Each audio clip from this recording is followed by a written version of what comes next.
Mommy! Magilaw na pagtawag ng bata sa kanya na makapasok siya sa private room kung saan to nakalagi. I miss you! Sambit ito at bumangon para salubungin siya ng yakap. Narandan si Aaron na nakatayo malapit sa monitor ng bata pero hindi to nakatingin sa kanya. Malapad ang ngiti niya na makalapit sa bata at saka ito niyakap. Miss na rin kita. How come you never visit me? Nagtatampong tanong ng bata sa kanya. I've been asking Daddy to fetch you for me but he said you were busy. I am, she said while smiling at Francesca, then she poked Prince's nose.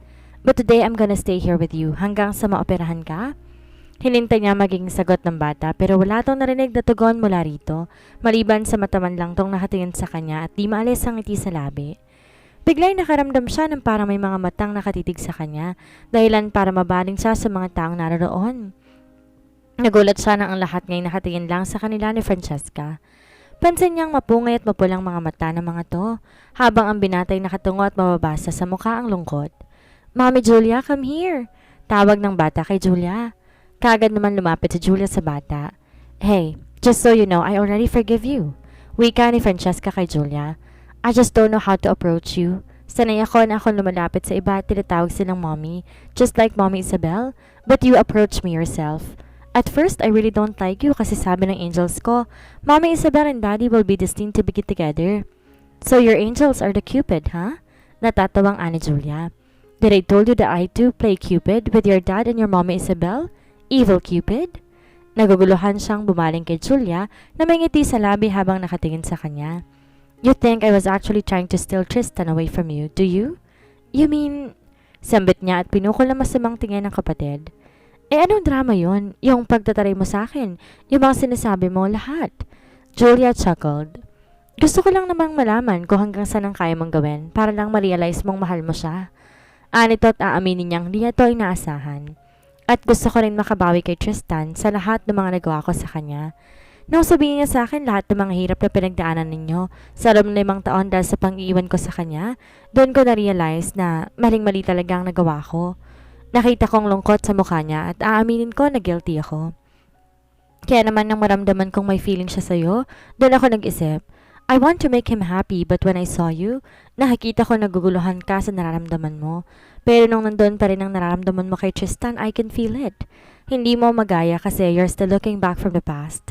You're still holding the past, so I played my role. I played the evil sister to you. At tuwing nagkakasagutan tayo, dun ko nakikita, totoo ang nararamdaman mo for Tristan. But I want to push you even more to the point that I have to say harsh words to you. Gusto kong makabawi hindi lang sa kanya, kundi sa'yo rin. Alam ko malaki ang kasalanan ni Daddy sa inyo.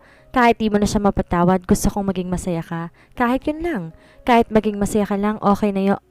Sa tingin mo ba, okay sa akin ang ginawa mo? Madilim ang tingin niya sa kapatid. Alam mo bang gustong gusto kitang sampalin o sabunutan ngayon? Di mo alam anong klaseng stress ang binigay mo sa akin. Nagtatagis ang bagang niyang sa dito. Alam ko. Kaya nga nagdadahan-dahan ako kasi baka sabunutan mo na ako. Ayoko rin kasing maalisan. Napakarap-karap siya at tumingin sa kapatid. You're pregnant? Tanong niya at saka bumaba ng tingin sa tiyan. Hindi ba halata? Natatawang tanong ito at pinakita ang tiyan na medyo malaki na.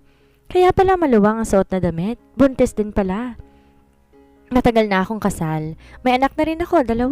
Pangatlo tong pinagbubuntis ko. I'm sorry, hindi ko na sinabi sa'yo. Bakit ko naman? Pagtataray niya at bumaling na lang sa bata. Nakita ang pananamlay ni Francesca para mag-alala siya. Sinuot niya sa tengang stethoscope. Check lang natin heartbeat mo, okay? Aniya at nilagay sa dibdib ng bata ang stethoscope. Lihim siyang napamura nang marinig na hindi normal ang pagtibok ng bata. Bumaling siya kay Tristan na nakatungo pa rin hanggang ngayon. I have to go to the OR. Ipaparedy ko yon para sa operahan ni Francesca but we have to... Di niya na ituloy ang sasabihin nang humawak ang malamig na kamay ni Francesca dahilan para bumaling siya dito. Mapungay ang mata nitong nakatitig sa kanya. Mommy, do you love Daddy? Matamlay na tanong ng bata. Of course, I love him. Pag-amin niya sa bata. Not just your daddy but also you. I love you even if you're not my real daughter. I love both of you kasi kayo nagbigay ng kasiyahan sa akin. You bring me color to my life. I cannot picture myself without you in it, so you better get well soon because I have a surprise for you. Okay? Aniya tinaplos ang pisngi ng bata. Pupunta lang akong OR, babalikan kita. That's nice to hear, Mommy. Can you make a promise? A pinky promise? She sighed then smiled. Tinaas ang kanang kamay na animay nanunumpa sa harap ng bata. Ay, Isabel Laksamana, standing in front of Francesca Juliana Salvador, promising that I will love her father, Tristan Salvador, forever and ever. And not just him, but also the little girl in front of me. I promise to take care of her for as long as I live. Okay na? Di siya sinagot ni Francesca, bagkos bumaling to sa ama. I'm going to sleep now, Daddy. I love you from the moment I knew you were there, and you will be loved until I die. Sleep now, my little angel. Lumapit si Tristan sa anak at hinagkanto sa noo. Mahihimigan sa tinig niya na hirap tong bitawan ng katagang yon. I love you. Heaven and earth may separate us today, but nothing will ever change the fact that you made me a dad. Watch over me, okay? Guide me when I feel lost. Hug me when I feel sad. Kiss me when I feel like crying. Always visit me in my dream. Daddy will keep you in his heart forever. No more pain, my love. You're free. Rest in peace, sweetheart. Ang ite sa labi ni Isabel nawala sa mga sinabi ni Tristan. Tears fell from her eyes when she heard the beeping sound that came from the monitor. Naistatwa siya sa kinatatayuan. Parang nanghina ang kanyang tuhod dahilan para humawak siya sa pader at doon kumuha ng lakas. Nanginginig ang kamay niya at kumikibot-kibot ang labi niya. Parang may sumasakal sa puso niya habang pinagmamasdan ng maputlang mukha ni Francesca. Nakatanga siya habang nakatunghay kay Tristan na tahimik lang umiiyak habang niyayakap ang wala ng buhay na anak. No!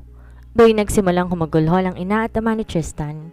Si Julia naman kaagad na lumapit sa bata, tsaka ito mahigpit na niyakap. Humahagulhol na rin to. Wala na siyang marinig mula sa loob ng silid maliban sa iyakan ng mga taong naroon at ang monitor. There's no word that can explain what she's feeling right now. Ang sakit na makita at parang tinataga ng paulit-ulit ang puso niya.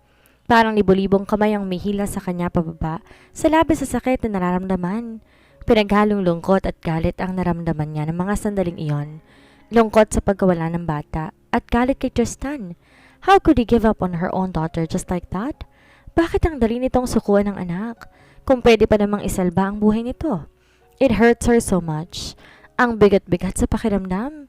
Sanay na siyang nakakakita ng namamatang pamilya sa ospital. Malungkot oo, pero di ganito kalungkot at sakit. Napamahal na siya kay Francesca at hindi niya kaya. Hindi niya napaghandaan. Bakit ngayon pa kung kailan masaya siya? Kung kailan pakiramdam niya buo na siya? Kung kailan napamahal na sa kanyang bata? Tsaka pa mawawalang isa sa dalawang taong nagbigay sa kanya ng labis na kasiyahan. Why now? Time of death, 10:20 a.m. Sambit ni Aaron. Makikita din sa mukha ang labis na kalungkutan. I'm sorry for your loss. I will call the morgue. We will pick her up in 10 minutes.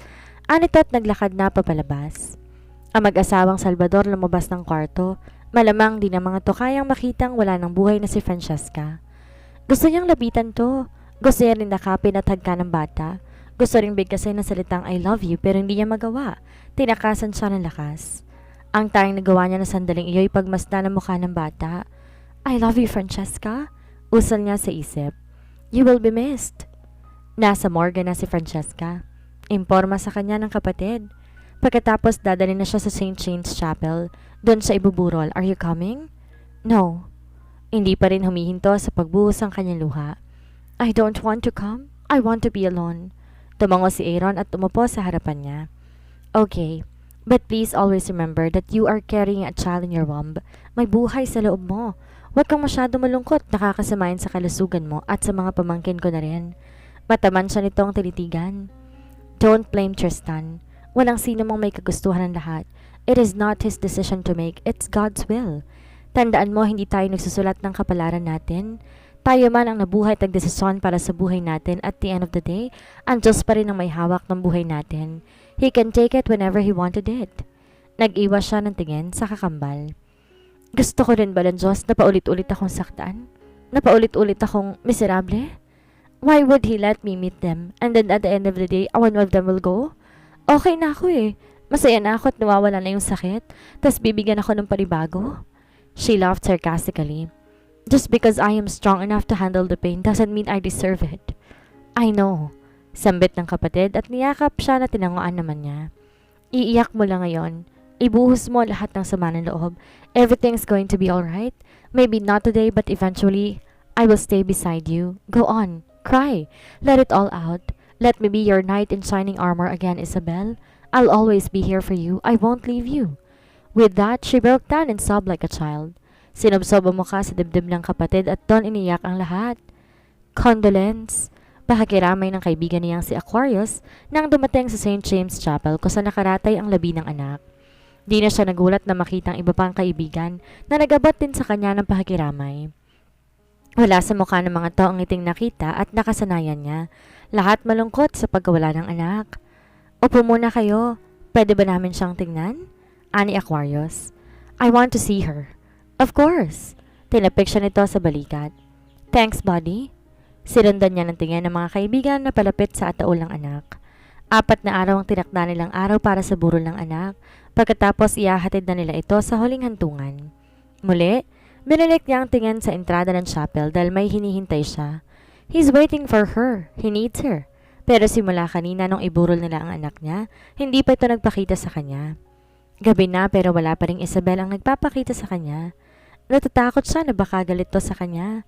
Baka hindi na siya nito mahal. Nagpakawala siya ng marahas na buntong hininga, tsaka lumingon sa mga magulang. Ang mga magulang niya ay inaasikaso ang ibang mga bisita at pamilya nila. Ganoon din si Julia. Inaasikaso nito ang mga kilalang nakiramay. Are you okay? Pukaw ni Aquarius sa kanya. Matamantong nakatitig sa kanya. He shrugged. Magsisinungaling ako kung sasabihin kong okay lang ako. I am not, bud. Para ko nawalan ng buhay at tinanggalan ng kasiyahan.